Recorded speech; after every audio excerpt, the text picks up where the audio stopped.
네, 안녕하셨습니까. 김선생의 서울 이야기를 진행하는 강사 김효입니다. 이번 시간에는 피천득 산책로가 있는 반포천이라는 제목으로 말씀을 좀 들어보도록 하겠습니다. 지금 보시는 것처럼 봄이 되면 벚꽃길로 아주 유명한 이 산책로변에 반포천이 흐르고 있는 모습을 볼 수가 있습니다.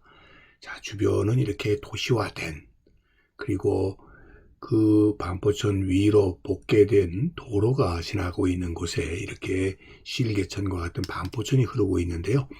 여러분들 지금 고속버스 터미널이 있는 5번 출구 쪽에서부터 복개되었었던 하천이 지금 이렇게 생태하천으로 전환이 되어서 반포천이 이렇게 쭉 흐르고 있고요. 이것이 이수교차로로 쭉 흘러가게 되면서 그곳에서 사당천과 만나서 한강으로 유입되게 되는 하천이 바로 이 반포천으로서 한강의 제일 지류에 해당된다라고 보시면 되겠고요. 이 길 개천가에 만들어진 산책로가 피천득 산책로, 해밍웨이 산책로 같은 것들이 만들어져서 유지가 되고 있죠. 자, 이 피천득 산책로가 서초구에 오래 살았었던 이 수필가 피천득을 기리는 의미로서 이런 문학 산책로가 마련이 되어서 오늘날 이어져 오고 있고요.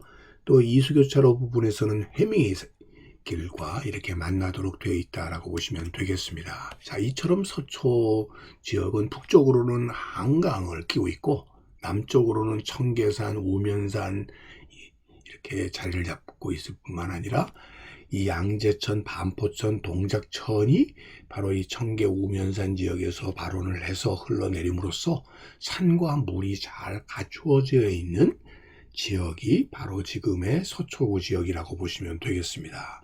자, 이렇게 산과 물이 어우러져 있었을 뿐만 아니라 거기에 북쪽으로는 한강을 끼고 있는 이렇게 큰 한강을 끼고 있어서 서울에서도 정말 살기 좋은, 요즘으로 얘기하면 정말 집값이 비싼 지역이 바로 이 서초구 지역이 아닌가 싶습니다. 이 서초구 양재동에서부터 이쪽으로 흘러가기 때문에 현재도 양재천이라고 불리우곤 있지만 이제는 강남구를 대표하는 하천이 바로 이 양재천이라면 이 양재천뿐만 아니라 여러분들 서초를 대표할 수 있는 것 중에 하나가 바로 이 설해섬이 아닐까 싶습니다. 지금 이 반포천이 유입되게 되면서 한강과 만나는 지역에 원래 있었던 바둑섬이라고 하는, 기도라고 하는 섬이 한강 개발 사업 과정에서 사라져 버리는 대신에 새롭게 생겨난 것이 바로 이 설해섬이 되겠고요. 봄철이 되면 이렇게 유채꽃이 만발하는 섬으로 이렇게 더 유명해졌던 것이 바로 이 설해섬이 되겠고요. 또 이 서초구가 문화적으로 아주 서구적인 문화들이 꽃피어날 수 있었던 것 중에 하나가 이 프랑스 학교가 이 지역에 마련이 되면서 국내에 거주하고 있는 프랑스인들을 비롯한 외국인들이 많이 이곳에 모여들게 되면서 하나의 명소가 되었던 설의 마을, 또 여러분들 세빛둥둥섬이라든지 그뿐만 아니라 이 무지개 분수로 유명한 반포대교와 같은 것들이 오늘날의 서초를 대표하는 하나의 큰 볼거리라고 볼 수가 있겠는데요. 바로 그것의 중심에 바로 이 반포천이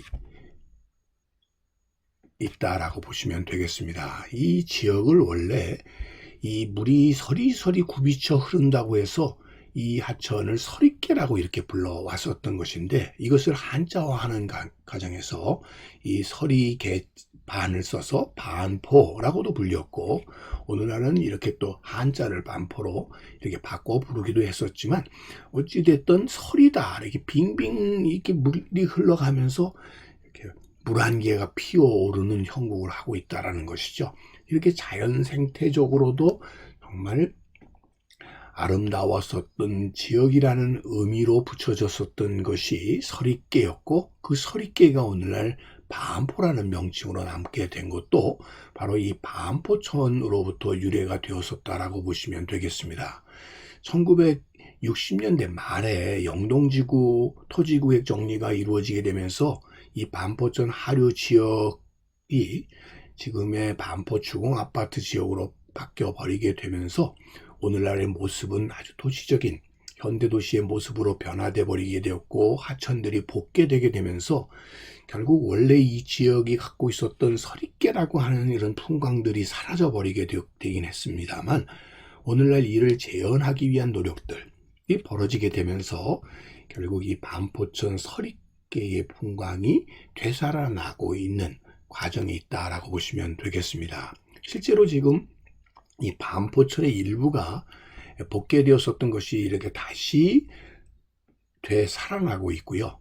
여전히 지금 복개되어 있는 이 사당천 지역 또한 이렇게 새로 복개되었던 것들을 생태하천으로 전환하기 위한 노력을 벌이고 있는 것 또한 바로 이 서초구 반포동 일대라고 하는 것이 결국 이러한 생태하천과 결국 풍광, 자연이 살아있었기 때문에 오늘에까지 그 아름다움과 결국 사람이 살기 좋은 최적의 공간을 유지할 수 있는 원동력이 되지 않나 싶습니다.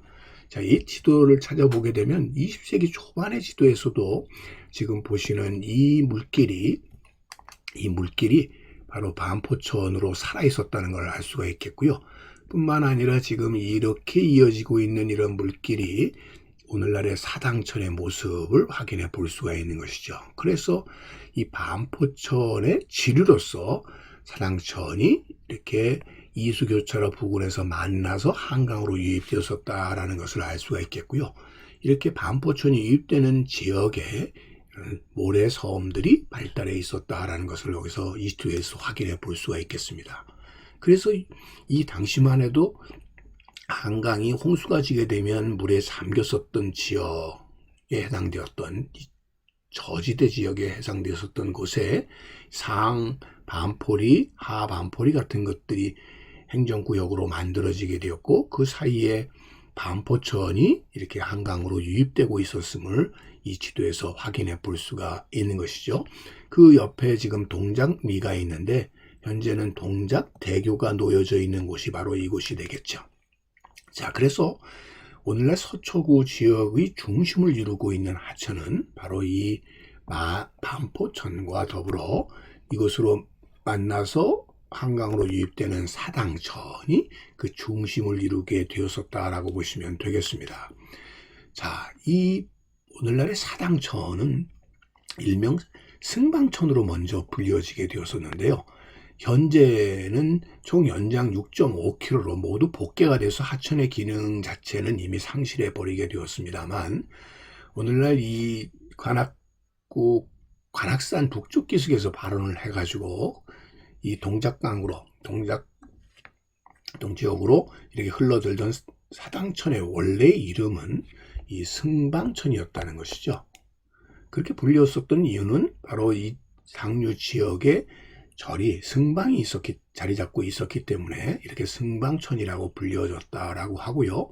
그 뒤에 또 고관대작들의 묘와 사당들이 많이 있었다고 해서 또 그 뒤에 붙여진 명칭으로 이 사당동이라는 명칭과 더불어 사당천이라는 명칭으로도 불려지게 되었고, 오늘날은 이것이 동작구에 해당이 되다 보니까 오늘 서초구의 지명인 방배동의 이름을 따서 그 지역으로 흐르고 있는 해천이라고 해서 방배천이라고도 불리워지고 있는 것이 오늘날의 사당천이 되겠습니다. 이렇게 승방천, 사당천, 방배천이라는 이름으로 붙여졌다는 것을 알 수 있는 것 중에 하나가 바로 지금도 남아있는 바로 이런 많은 무덤과 그곳에 사당들이 있게 되면서 사당천이라는 명칭이 쓰여졌다고 볼 수가 있겠고요. 조선시대 때의 과천현 지도를 보게 되면 여기에 승방평이라는 명칭이 나와 있는 것뿐만 아니라 이 기도가 있었던 바둑섬이 있는 지역으로 흘러내리는 하천이 표시가 되어 있고, 그 하천의 이름을 승방천이라고 표기했다는 것을 통해서 이 남태령 쪽에서 발원을 해서 흘러내리는 오늘날의 사당천의 원래 이름이 승방천이었다는 것을 확인해 볼 수가 있겠고요. 한편으로 지금은 다 복개돼 버렸습니다만 이 빨간 선이 사당천으로 방배동 이 카페골목 쪽으로 이렇게 흘러가고 있다라고 하는 점에서 이것을 따서 방배천이라는 명칭도 함께 오늘날 쓰여지고 있다라고 보시면 되겠습니다. 자, 오늘날은 이 반포천 자체가 이렇게 점차 생태하천으로 복원이 되게 되면서 어떤 의미에서는 제2의 양재천으로 이렇게 자리 잡게 되었던 것이 반포천이라 이렇게 볼 수가 있겠고요. 이것이 현재 이 수교차로 부분에서 이 사당천과 합류를 하면서 한강으로 흘러나가게 됨으로써 결국 오늘날 서초구 이 반포 일대에는 바로 이 반포천과 사당천이라고 하는 이런 생태 하천이 있음으로 해서 처음 생겨나게 되었었던 원류가 되었고, 설이 흘러내리면서 바로 이 서리계의 그런 라고 불려졌었던 명칭이 오늘날 반포로 이렇게 자리 잡게 되었다라고 보시면 되겠습니다. 오늘은 이 서초구 반포 지역 지명의 유래 근원이 되는 이 반포천과 이 사당천을 중심으로 해서 꽃밭을 가꾸는 김 선생이 말씀드렸습니다.